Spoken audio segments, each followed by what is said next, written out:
সংশোধনী আনতে চান, আপনারা যদি সেটা নিয়ে আসেন আমরা সেটা সংশোধনীটা গ্রহণ করব যৌক্তিকভাবে পরে, এবং সেটা আগামী সেশনও হতে পারে। ওনারা ওনাদের দিক থেকে সবকিছু বিচার বিবেচনা করে যাচাই বাছাই করে বিলটা এনেছে, তারপরে এখানে এসেছে কেন? এখানে এসেছে যে এটা আলোচনা করে আরো যদি কোনো ভালো কিছু আসে সেটাও সংযোজন হবে, যদি এখানে দুর্বল কিছু থাকে সেটা বাদ পড়ে। ওনারা যদি বলতেন একটু যে সময়ের এই বাধ্যবাধকতাটাকে কিভাবে ওনারা বিবেচনা করছেন, তাহলে আমাদের জন্য ভালো হতো। না হলে দেখেন একটা বিষয়কে তাড়াহুড়া করে অ্যাকোমোডেট করতে গিয়ে অনেক অধিকার এবং দায়িত্ব লঙ্ঘিত হচ্ছে, এবং এইটা এই সংসদের জন্য ভালো কোনো প্রেসিডেন্স হবে না। মাননীয় স্পিকার, আমরা কি খারাপ মন্দ প্রেসিডেন্টকে ইউজ করব? এটা হওয়া উচিত না। আমি আপনার সদয় বিবেচনার জন্য অনুরোধ করছি, হয় বিষয়টা ভালো করে ক্লিয়ার করা হোক, আমরা স্যাটিসফাইড হই যে এটা এখনই পাশ করতে হবে, দেখার কোনো সময় নাই, আমাদের মত দেওয়ার বা স্টাডি করার কোনো সুযোগ নাই, একেবারে এই বিশ্বাসের উপর ছেড়ে দিতে হবে। আর আইন বোধহয় এইভাবে প্রণয়ন হয় না। মাননীয় স্পিকার, ধন্যবাদ মাননীয় বিরোধী দলীয় নেতা। মাননীয় স্বরাষ্ট্রমন্ত্রী কিছু বলতে চাচ্ছিলেন। মাননীয় স্বরাষ্ট্রমন্ত্রী। আমি মাননীয় বিরোধী দলের বিরোধী দলের নেতার সম্মানার্থে বলতে চাই, তিনি রাইটলি পয়েন্ট আউট করেছেন। আমরা আগেই বলেছি যে এটা কোনো নতুন আইন নয়, এটা কম্পাইলেশন অফ ফিউ লস, যেটা আগে বিভিন্ন কর্তৃপক্ষের মাধ্যমে একই লক্ষ্য এবং উদ্দেশ্যে ফাংশন করা হচ্ছিল, কিন্তু ওভারল্যাপিং করার কারণে এটা সময় নষ্ট হয় এবং জটিলতার সৃষ্টি হয়।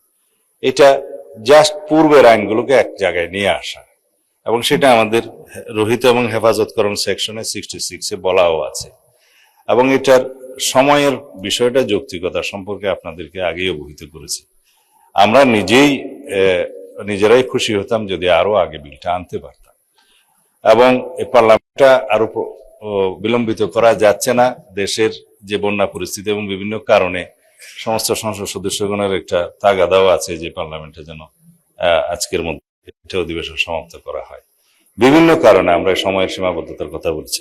আর আইনের কথা বলছেন, রুলস অফ প্রসিজার অনুসারে ইউ আর রাইট, যে অ্যাকর্ডিং টু 77 আমি প্রপোজ করতে পারি অবিলম্বে বিবেচনার জন্য গ্রহণ করা হোক, এবং এখানে কোনো বাছাই কমিটি যাচাই কমিটিতে আমি প্রস্তাব করছি না।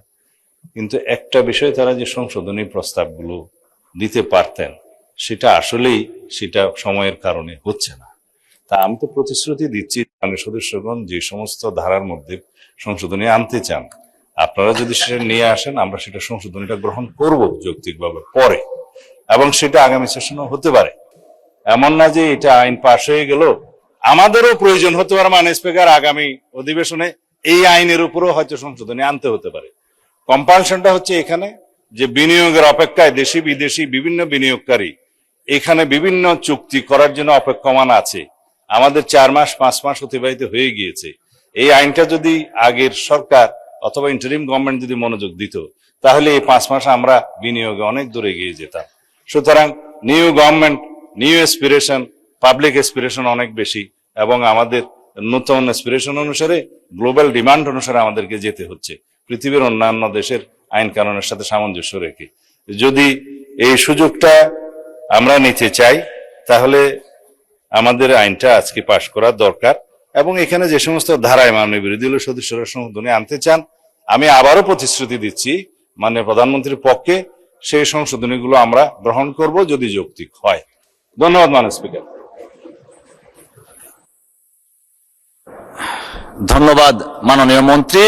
মাননীয় বিরোধী দলীয় নেতার বক্তব্যের প্রেক্ষিতে মাননীয় মন্ত্রী, সংশ্লিষ্ট মন্ত্রী যে প্রতিশ্রুতি দিয়েছেন মহান জাতীয় সংসদে, আমরা প্রত্যাশা করছি সেই প্রতিশ্রুতি আপনি রক্ষা করবেন যৌক্তিকভাবে।